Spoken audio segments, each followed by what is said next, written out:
In today's video, I'm going to show you how to configure the core system prompt for an agent in Hermes Agent. The core system prompt is what guides your agent's behavior, personality, objectives, and response style. Configuring it properly helps your agent produce more accurate and consistent results. To get started, open Hermes Agent and select the agent you want to configure.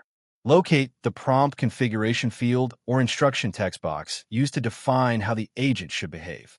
Next, enter clear and specific instructions.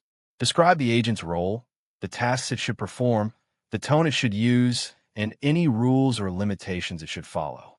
For example, you can instruct the agent to act as a customer support assistant, a research assistant, or a content writer. Once you've entered your instructions, save your changes and test the agent with a few sample prompts.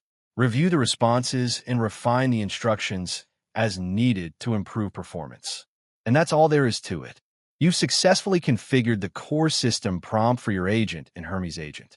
Thank you for watching this video. Please feel free to use the affiliate link in the description.